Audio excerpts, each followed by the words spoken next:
ನಮಸ್ಕಾರ ಸ್ನೇಹಿತರೆ, ಎಸ್ಎನ್ಸಿ all in one ಚಾನೆಲ್ನ ಇನ್ನೊಂದು ವಿಡಿಯೋಗೆ ಸ್ವಾಗತ. ವಿಡಿಯೋವನ್ನು ಪೂರ್ತಿ ನೋಡಿ, ಚಾನಲನ್ನು ಸಬ್ಸ್ಕ್ರೈಬ್ ಮಾಡಿ, ಬೆಲ್ ಐಕಾನನ್ನು ಒತ್ತಿ.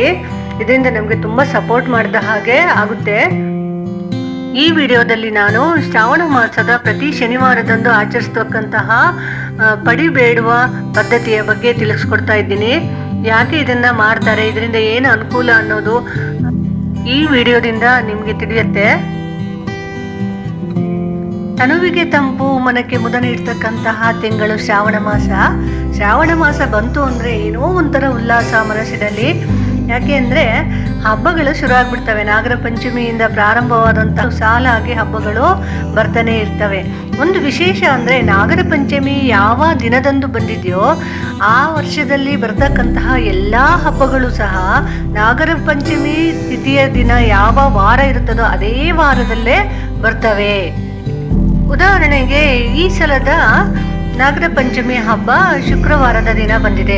ಶುಕ್ರವಾರದ ದಿನವೇ ಇನ್ನು ಮುಂದೆ ಬರ್ತಕ್ಕಂಥ ಎಲ್ಲ ಹಬ್ಬಗಳು ಇರ್ತವೆ. ಇದು ಒಂದು ವಿಶೇಷ. ಇನ್ನು ಶ್ರಾವಣ ಮಾಸ ಅಂದಾಗ ಶ್ರಾವಣ ಶನಿವಾರ ಅನ್ನೋದು ಅತ್ಯಂತ ಪವಿತ್ರವಾಗಿರ್ತಕ್ಕಂತಹ ಒಂದು ವಾರವಾಗಿ ಪರಿಗಣಿಸಲಾಗಿದೆ. ಪ್ರಥಮ ಶ್ರಾವಣ ಶನಿವಾರದಲ್ಲಿ ವಟುಗಳು ಪಡಿ ಬೇಡುವುದರ ಮೂಲಕ ಪೂಜಾ ಕಾರ್ಯವನ್ನ ಪ್ರಾರಂಭಿಸ್ತಾರೆ. ಯಾಕೆ ಈ ಪಡಿಯನ್ನ ಪಡೆಯೋದು, ಪಡಿ ಅಂದ್ರೆ ಏನು ಅನ್ನೋದ್ರ ಬಗ್ಗೆ ತಿಳ್ಕೊಳ್ಳೋದಾದ್ರೆ, ಪ್ರಥಮ ಶ್ರಾವಣ ಶನಿವಾರದಂದು ವಟುಗಳು ಅಂದ್ರೆ ಇನ್ನೂ ಸಹ ವಯಸ್ಕರ ಆಗದೆ ಇರ್ತಕ್ಕಂತಹ ಮಕ್ಕಳು ಅಕ್ಕಪಕ್ಕದ ಮನೆಗಳಲ್ಲಿ ಹೋಗ್ತಾರೆ. ಹೊಸ್ಲಲ್ಲಿ ನಿಂತ್ಕೊಂಡು ದೇವ್ರ ಮನೆ ಮುಂದೆ ನಿಂತ್ಕೊಂಡು ಶ್ರೀನಿವಾಸಾಯ ಮಂಗಳಂ ಅಂತ ಜೋರಾಗಿ ಕೂಗ್ತಾರೆ. ಈ ರೀತಿ ಕೂಗಿದಾಗ ಆ ಮನೆಯ ಒಡತಿ ಒಳಗಿನಿಂದ ಅಕ್ಕಿಯನ್ನು ತಂದು 3 ಹಿಡಿ ಅಕ್ಕಿಯನ್ನು ಅವರು ಇಟ್ಕೊಂಡಿರ್ತಕ್ಕಂತಹ ಪಾತ್ರೆಗೆ ಅಥವಾ ಜೋಳಿಗೆಗೆ ಹಾಕ್ತಾರೆ. ಜೊತೆಗೆ ಆ ಜೋಳಿಗೆಯಿಂದ ಸ್ವಲ್ಪ ಅಕ್ಕಿ ಕಾಳನ್ನು ತೆಗೆದುಕೊಂಡು ತಮ್ಮ ಪಾತ್ರೆಗಳಿಗೆ ಹಾಕೊಂಡು ಹೋಗ್ತಾರೆ. ಹಾಗೆ ಕೆಲವು ಮನೆಗಳಲ್ಲಿ ಅಕ್ಕಿ ಜೊತೆಗೆ ಬೆಲ್ಲ ಮತ್ತೆ ಕೈಲಾದಷ್ಟು ದಕ್ಷಿಣೆಯನ್ನು ಸಹ ಹಾಕಿ ಕಳಿಸ್ತಾರೆ. ಇದು ಪಡಿ ಬೇಡುವುದು ಅನ್ನುವಂತಹ ಕ್ರಮ, ಯಾವ ರೀತಿಯಲ್ಲಿ ಪಡಿ ಬೇಡಬೇಕು ಅನ್ನುವಂಥದ್ದು. ಕೆಲವು ಸಾರಿ ವಯಸ್ಕರು ಸಹ ಈ ವಿಚಾರವನ್ನ ಮಾಡ್ತಾರೆ. ಒಂದು ಚೊಂಬು ಅಥವಾ ತಂಬಿಗೆ ಅಥವಾ ಬಿಂದಿಗೆ ಅಂತ ಹೇಳ್ತೀವಲ್ಲ, ಅದಕ್ಕೆ ನಾವು ನಾಮವನ್ನ ಬಳಿದ್ಬಿಟ್ಟು ಹೂವಿನ ಹಾರವನ್ನ ಹಾಕಿ ಅಕ್ಕಪಕ್ಕದ 5 ಮನೆಗಳಿಗೆ ಹೋಗಿ ಶ್ರೀನಿವಾಸಾಯ ಮಂಗಳಂ ಅಥವಾ ರಂಗನಾಥಾಯ ಮಂಗಳಂ, ಶ್ರೀ ವೆಂಕಟೇಶಾಯ ಮಂಗಳಂ, ಇಲ್ಲವೇ ಶ್ರೀ ಲಕ್ಷ್ಮೀ ನರಸಿಂಹಾಯ ಮಂಗಳಂ ಎಂದು ಜೋರಾಗಿ ಕೂಗ್ತಾರೆ. ಅಂತಹ ಸಂದರ್ಭದಲ್ಲಿ ಮನೆ ಒಡತಿ ಈ ಹಿಂದೆ ಹೇಳಿದ ಹಾಗೆ ಪಡಿಯನ್ನ ಕೊಡ್ತಾಳೆ. ಸಾಧಾರಣವಾಗಿ ವೆಂಕಟರಮಣ ಸ್ವಾಮಿ ಒಕ್ಕಲು ಆಗಿರ್ತಕ್ಕಂಥವ್ರು, ರಂಗನಾಥ ಸ್ವಾಮಿ ಇಲ್ಲವೇ ನರಸಿಂಹ ಸ್ವಾಮಿಯ ಒಕ್ಕಲಿನವರು ಕನಿಷ್ಠ ಪಕ್ಷ 5 ಮನೆಯಲ್ಲಾದರೂ ಈ ರೀತಿಯಾಗಿ ಮಾಡಬೇಕು ಅಂತ ರೂಢಿಯನ್ನು ಬೆಳೆಸ್ಕೊಂಡು ಬಂದಿರ್ತಾರೆ. ಪ್ರಾಚೀನ ಕಾಲದಿಂದ ಬಂದಿರತಕ್ಕಂಥ ಪದ್ಧತಿಯನ್ನು ಅವರು ಇದೇ ರೀತಿಯಲ್ಲಿ ಮುಂದುವರಿಸ್ಕೊಂಡು ಹೋಗ್ತಾರೆ. ಈ ರೀತಿಯಲ್ಲಿ ಪ್ರಥಮ ಶನಿವಾರದಿಂದ ಪ್ರತಿ ಶನಿವಾರವೂ ಸಹ 5 ಮನೆಗಳಲ್ಲಿ ಪಡಿಯನ್ನು ಸಂಗ್ರಹಿಸಿಕೊಳ್ತಾರೆ. ಸಂಗ್ರಹಿಸಿದಂತಹ ಅಕ್ಕಿ, ಬೆಲ್ಲ, ಹಣವನ್ನು ಒಂದು ಕಡೆಯಲ್ಲಿ ಸಂಗ್ರಹ ಮಾಡಿಕೊಂಡು ಕೊನೆಯ ಶ್ರಾವಣ ಶನಿವಾರದಂದು ಅದನ್ನು ಬೆಲ್ಲ ಹಾಗೂ ಬೆಲ್ಲವನ್ನು ಬೆಳೆಸ್ಕೊಂಡ್ಬಿಟ್ಟು ಪಾಯಸವನ್ನು ತಯಾರಿಸ್ತಾರೆ.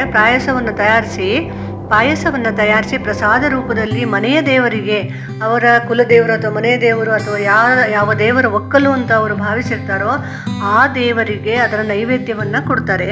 ಆ ನೈವೇದ್ಯವನ್ನು ಕೊಟ್ಟ ನಂತರ ಅದನ್ನು ಎಲ್ಲರೂ ಸಹ ಉಪಯೋಗಿಸ್ತಾರೆ, ಪ್ರಸಾದವಾಗಿ ಸ್ವೀಕರಿಸ್ತಾರೆ. ಹಾಗೆ ಎತ್ತಿಟ್ಕೊಂಡಿರ್ತಕ್ಕಂತಹ ಹಣವನ್ನು ಅವರ ಮನೆ ದೇವರ ದರ್ಶನಕ್ಕೆ ಹೋದಾಗ ದೇವಾಲಯದ ಹುಂಡಿಯಲ್ಲಿ ಹಾಕಿ ಬಂದು ಪಾವನರಾಗ್ತಾರೆ. ಈ ರೀತಿಯಲ್ಲಿ ಮಾಡೋದು ಯಾಕೆ ಅಂತ ಹೇಳಿದ್ರೆ, ಕಷ್ಟದ ಪರಿಸ್ಥಿತಿಯಲ್ಲಿ ಭಿಕ್ಷೆ ಬೇಡಿಯಾದರೂ ಜೀವನ ನಡೆಸಬಹುದು ಎಂಬ ಅರಿವನ್ನ ಮಕ್ಕಳಿಗೆ ಕಲಿಸುವಂಥದ್ದು. ಕಷ್ಟದ ಪರಿಸ್ಥಿತಿಯಲ್ಲಿ ಭಿಕ್ಷೆ ಬೇಡಿಯಾದರೂ ಸಹ ಮಧುಕರಿ ವೃತ್ತಿ ಅಂತ ಇದಕ್ಕೆ ನಾವು ಹೇಳ್ತೀವಿ, ಜೀವನ ನಡೆಸಬಹುದು ಅನ್ನುವಂತಹ ಪಾಠವನ್ನು ಮಕ್ಕಳಿಗೆ ಕಲಿಸ್ಬೇಕು ಅನ್ನುವಂಥ ನಿಟ್ಟಿನಲ್ಲಿ ಈ ಪದ್ಧತಿ ಜಾರಿಗೆಯಲ್ಲಿದೆ ಅಂತ ಹಿರಿಯರು ಹೇಳ್ತಾರೆ.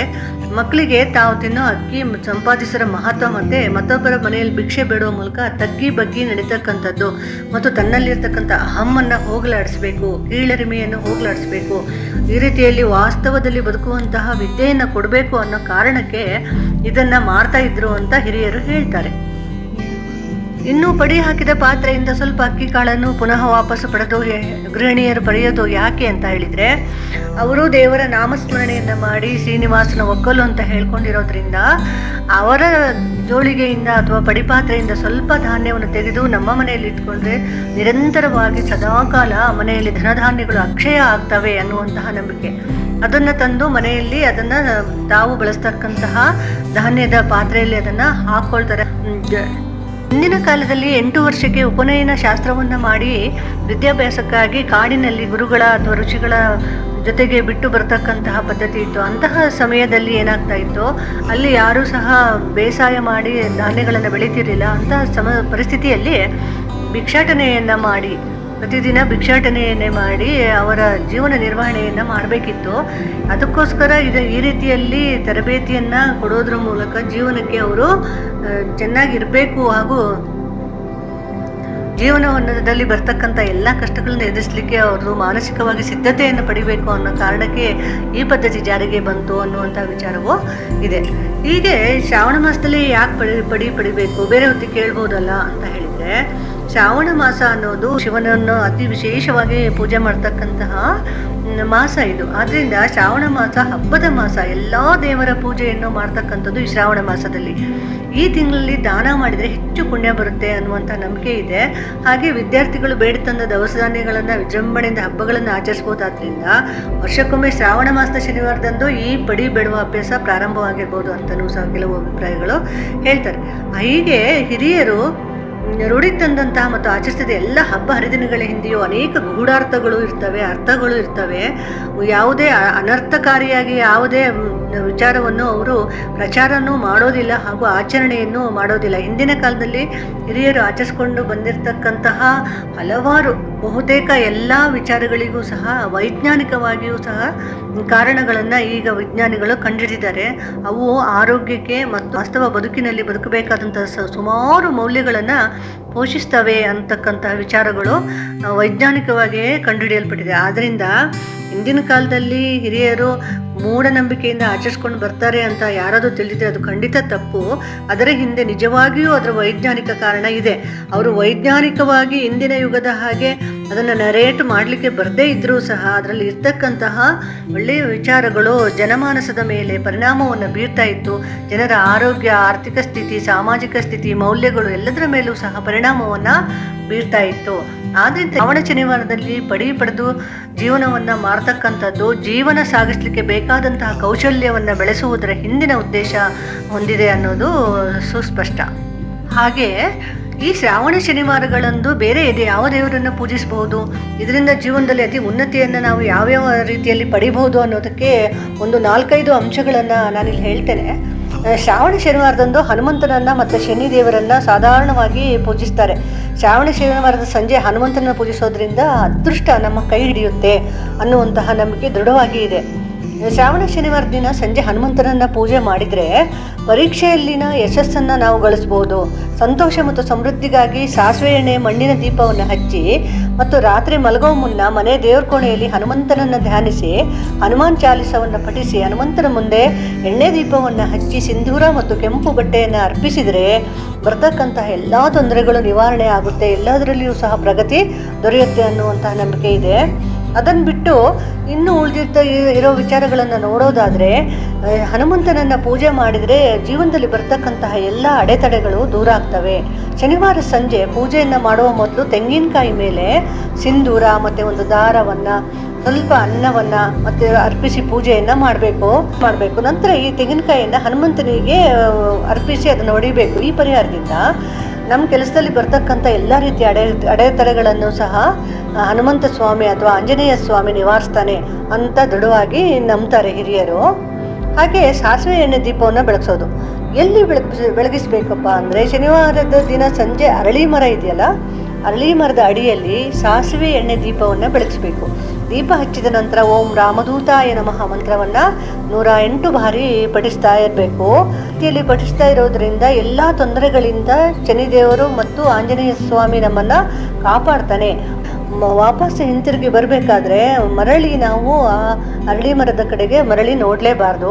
ಈ ರೀತಿಯಲ್ಲಿ ಅತ್ಯಂತ ಜತನದಿಂದ ಈ ದೀಪವನ್ನು ಹಚ್ಚಿ ಓಂ ಶ್ರೀ ರಾಮದೂತಾಯ ನಮಃ ಮಂತ್ರವನ್ನು ಸ್ಫಟಿಸಿದರೆ ಎಲ್ಲ ಕಷ್ಟಗಳು ಹೋಗ್ತವೆ ಅನ್ನುವಂಥ ನಂಬಿಕೆಯೂ ಸಹ ಹಿರಿಯರಲ್ಲಿ ಇದೆ. ಹಾಗಾದರೆ ಯಾವ್ಯಾವ ದಾನಗಳನ್ನು ಕೊಟ್ಟರೆ ಹನುಮಂತ ದೇವರು ನಮ್ಮ ಸಕಲ ಕಷ್ಟಗಳನ್ನು ನಿವಾರಿಸ್ತಾನೆ ಅಂತ ನೋಡೋದಾದರೆ ಹನುಮಂತನ ದೇವಸ್ಥಾನದಲ್ಲಿ ಮುಖ್ಯವಾಗಿ ಹನುಮ ಧ್ವಜ ಅಂತ ಒಂದಿರುತ್ತೆ. ಹನುಮಧ್ವಜವನ್ನು ನಾವು ಶ್ರಾವಣ ಮಾಸದಲ್ಲಿ ಹನುಮಂತ ದೇವಸ್ಥಾನಕ್ಕೆ ಕೊಟ್ಟಿದ್ದೇ ಆದರೆ, ದಾನವಾಗಿ ಕೊಟ್ಟಿದ್ದೇ ಆದರೆ, ಆಂಜನೇಯ ಸ್ವಾಮಿ ಎಲ್ಲ ಆಸೆಗಳನ್ನು ಈಡೇರಿಸ್ತಾನೆ, ನಮ್ಮ ಜೀವನದ ಎಲ್ಲ ಅಡೆತಡೆಗಳನ್ನು ತೆಗೆದುಹಾಕ್ತಾನೆ ಅನ್ನುವಂತಹ ದೃಢವಾದ ನಂಬಿಕೆ ಇದೆ. ಆದ್ದರಿಂದ ಸಾಧಾರಣವಾಗಿ ಶ್ರಾವಣ ಮಾಸದ ಶನಿವಾರದ ದಿನದಲ್ಲಿ ಸ್ವಾಮಿಗೆ ಪೂಜೆಯನ್ನು, ಆಂಜನೇಯ ಸ್ವಾಮಿಗೆ ಪೂಜೆಯನ್ನು ಮಾಡುವವರು ಅಥವಾ ನಂಬಿದವರು ಹನುಮಧ್ವಜವನ್ನು ಆ ದೇವಾಲಯಕ್ಕೆ ದಾನವಾಗಿ ಕೊಡ್ತಾರೆ. ದೇವಸ್ಥಾನಕ್ಕೆ ಹೋಗಬೇಕು ಅಂತ ಇದ್ದಾಗ 11 ಅರಳಿ ಎಲೆಗಳನ್ನು ತಗೊಂಡು ಅದನ್ನು ಶುದ್ಧ ನೀರಿನಿಂದ ತೊಳಿಬೇಕು. ಅದರ ಮೇಲೆ ಶ್ರೀರಾಮನ ಹೆಸರನ್ನು ಶ್ರೀಗಂಧ ಅಥವಾ ಕುಂಕುಮದಿಂದ ಬರಿಬೇಕು. ಶ್ರೀರಾಮ್ ಶ್ರೀರಾಮ್ ಶ್ರೀರಾಮ್ ಶ್ರೀರಾಮ್ ಅಂತ 11 ಅರಳಿ ಎಲೆಗಳ ಮೇಲೂ ಸಹ ಶ್ರೀರಾಮ ಅಂತಕ್ಕಂತಹ ಹೆಸರನ್ನು ಶ್ರೀಗಂಧದಿಂದ ಅಥವಾ ಕುಂಕುಮದಿಂದ ಬರಿಬೇಕು. ನಂತರದಲ್ಲಿ ಈ ಎಲೆಗಳನ್ನು ತಗೊಂಡು ಹೋಗಿ ಹನುಮಂತನ ದೇವಸ್ಥಾನಕ್ಕೆ ಅರ್ಪಿಸಿ ಪೂಜಾ ಕಾರ್ಯಗಳನ್ನು ನೆರವೇರಿಸಿಕೊಡಿ ಅಂತ ಅಲ್ಲಿರ್ತಕ್ಕಂತಹ ಪೂಜಾರಿಗಳಲ್ಲಿ ಕೇಳಿದಾಗ ಅವರು ಪೂಜೆಯನ್ನು ಮಾಡ್ತಾರೆ. ಈ ಪರಿಹಾರ ಮಾಡೋದ್ರಿಂದ ನಮಗೆ ಯಾವುದೇ ಥರದ ದುಃಖ ಇದ್ರೂ ಸಹ ಅದು ಮುಕ್ತಿಯನ್ನು ಹೊಂದುತ್ತೆ ಅನ್ನುವಂತಹ ನಂಬಿಕೆ ಸಹ ನಮ್ಮ ಹಿರಿಯರಲ್ಲಿ ಇತ್ತು. ಇನ್ನು ಹನುಮಂತನ ಫೋಟೋವನ್ನು ಮನೆಗಳಲ್ಲಿ ಇಡ್ತಕ್ಕಂಥದ್ದು, ಸಾಧಾರಣವಾಗಿ ಹನುಮಂತನ ಫೋಟೋವನ್ನು ದಕ್ಷಿಣಕ್ಕೆ ಅಭಿಮುಖವಾಗಿ ಇಟ್ಟಿರ್ತಾರೆ. ಯಾಕೆ ಅಂತಲೇ ಹೇಳಿದರೆ, ಈ ರೀತಿಯಲ್ಲಿ ಮಾಡೋದ್ರಿಂದ ಶತ್ರುಗಳಿಂದ ಜಯವನ್ನು ನಮಗೆ ತಂದುಕೊಡ್ತಾನೆ ಆಂಜನೇಯ ಸ್ವಾಮಿ ಅನ್ನುವಂತಹ ಒಂದು ನಂಬಿಕೆ. ಹಾಗೆ ಹನುಮಂತನಿಗೆ ಕಮಲದ ಹೂವು, ಗುಲಾಬಿ, ಚೆಂಡು ಹೂವು ಅಥವಾ ಸೂರ್ಯಕಾಂತಿ ಅಥವಾ ಕೆಂಪು ಹಳದಿ ಹೂವುಗಳನ್ನು ಅರ್ಪಿಸಿ ಪೂಜೆ ಮಾಡೋದ್ರಿಂದ ಎಲ್ಲ ರೀತಿಯ ಸಂತೋಷಗಳು ನಮಗೆ ದೊರೆಯುತ್ತವೆ. ಇಷ್ಟು ಶ್ರಾವಣ ಶನಿವಾರದ ಮಹತ್ವವಾಗಿತ್ತು. ಇನ್ನೊಂದು ವಿಡಿಯೋದೊಂದಿಗೆ ಪುನಃ ಬರ್ತೀನಿ. ನಮಸ್ಕಾರ.